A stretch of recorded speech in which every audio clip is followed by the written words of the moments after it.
ថាបៃតានឹងនៅទីកន្លែងនឹងដដែល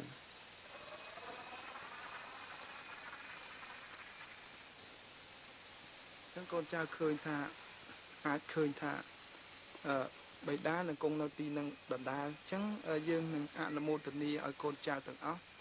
ធ្វើដំណើរតាមចលងភ្នំចេញអំពីឋានកណ្ដាលនេះនឹងទៅឋានចាតុមហារាជការ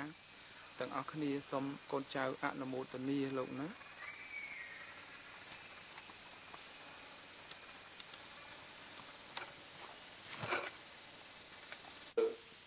បាតហារយៈពីលើផែនដីអស់លោកអ្នកជាពុទ្ធបរិស័ទនិងមហាបរិស័ទទាំងឡាយហើយយើងធ្វើបាតហារយៈពីលើ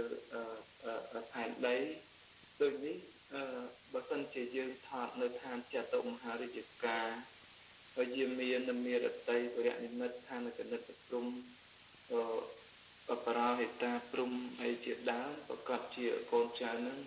មិនស្គាល់អ្វីដែលហៅថាផែនដីហើយវាទៅជាផ្លែកអំពីនេះចឹងយើងថតវាជាបដិបទាពាក់កណ្ដាលផែនដីនិងពាក់កណ្ដាលឋានសួគ៌ដូចនេះដើម្បីឲ្យកូនចៅទាំងអស់នោះលោកបានឃើញស្គាល់អំពីលក្ខណៈទាំងអស់នេះគឺលើផែនដីនិងនៅឋានសួគ៌ហើយយើងធ្វើបាតហារយៈធ្វើដំណើរមិនមែនធ្វើដំណើរធ្វើបាតហារយៈនេះហើយគឺការនេះយើងធ្វើនេះយើងកំពុងតែទៅដង្ហែនៅពណ៌សរកធាតុជុំវិញចក្រវាឡតែយើងថតពីលើយើងនឹងអាចឃើញផែនដីផងហើយចំណែកឯយើងថតពពួកនៃទេវតាប្រអិនប្រពំដែលដង្ហែសរកធាតុនោះយើងពុំអាចថតបានដោយពពួកនៃទេវតា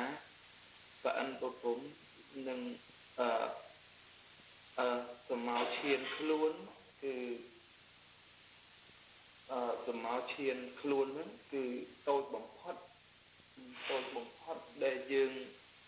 មិនអាចនឹងថតថ្វាយបានក៏ប៉ុន្តែនៅខាងមុខអស់លោកអ្នកនឹងបានទទួលនឹងបានឃើញ